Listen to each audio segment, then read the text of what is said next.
Assalamualaikum warahmatullahi wabarakatuh. Nama saya Fani Syafrida Azhara, NPM saya 2015-1052. Saya dari kelas reguler 21A Prodi Akuntansi. Di sini saya akan menjawab beberapa pertanyaan yang telah diberikan oleh dosen pengampu. Nah, di sini ada 4 soal dari pertanyaan kuis ini. Yang pertama yaitu kritik dan saran selama perkuliahan 7 pertemuan. Di sini saya mengedepankan untuk memberi saran. Saran yang akan saya berikan adalah sebaiknya pada setiap pertemuan itu diberikan juga soal-soal. Mengapa demikian? Agar mahasiswa tidak hanya mengetahui pembelajaran ini dari materinya saja, tetapi juga dapat diterapkan ke dalam soal-soalnya. Yang kedua, jelaskan di saat kapan terjadi equilibrium market atau keseimbangan pasar. Seperti yang sudah Bapak jelaskan pada pertemuan pertama, equilibrium market itu atau keseimbangan pasar itu dapat terjadi jika supply dan demand-nya itu sama. Atau secara sederhananya dapat kita katakan jika jumlah penawarannya itu sama dengan jumlah permintaannya. Contohnya, seorang pembeli itu mau meminta 100 barang. Sementara si pedagangnya ini cuma punya 50. Kan tidak dapat mencukupi kebutuhan barang si pembeli tadi. Maka itu tidak dapat disebutkan dengan keseimbangan pasar. Keseimbangan pasar itu terjadi jika si pembelinya itu meminta 100 dan si penjualnya itu mempunyai 100, maka disitulah dapat terjadi keseimbangan pasar, saling mencukupi kebutuhan, begitu. Kemudian yang ketiga, jelaskan mengenai kurva penawaran. Nah, di slide ini saya akan menjelaskan mengenai kurva penawaran. Kurva penawaran ini adalah kebalikan dari kurva permintaan. Jika harga suatu barang naik, maka barang yang ditawarkan juga akan naik. Begitulah bunyi hukum pada kurva penawaran.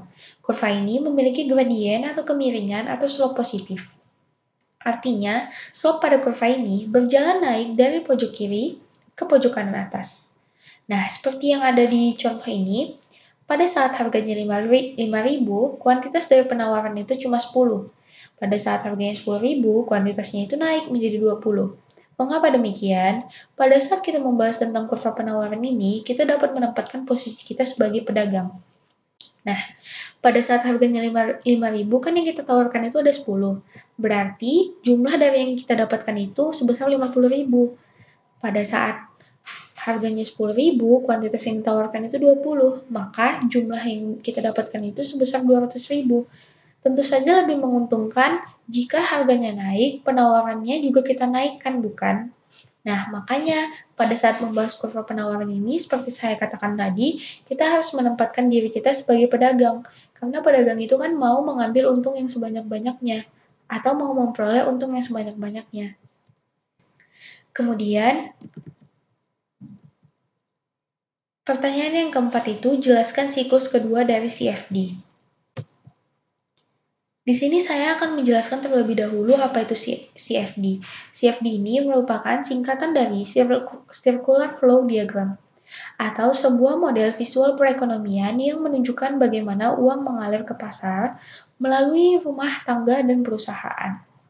Nah, pada sektor kedua itu tetap juga dimulai dari produsen. Produsen ini dapat dikatakan juga sebagai bisnis. Bisnis ini kan membeli tanah dari produk market dan memakai jasa dari produk market ini. Produk market ini kan dimiliki oleh household. Household ini berarti rumah tangga. Nah, si bisnis atau produsen ini setelah memakai tenaga atau setelah membeli tanah atau setelah membeli bangunan dari si household ini kan harus menyerahkan uang. Nah, uang yang sudah diserahkan kepada household ini akan dibelanjakan kembali ke faktor market atau ke pasar. Nah, uang yang telah dibelanjakan ke pasar ini untuk memenuhi kegiatan atau keinginan dari si household atau rumah tangga ini.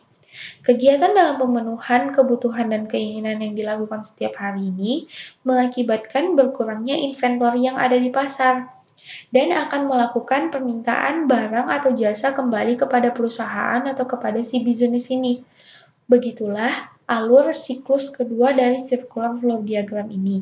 Demikianlah jawaban kuis saya, lebih dan kurangnya saya mohon maaf. Assalamualaikum warahmatullahi wabarakatuh.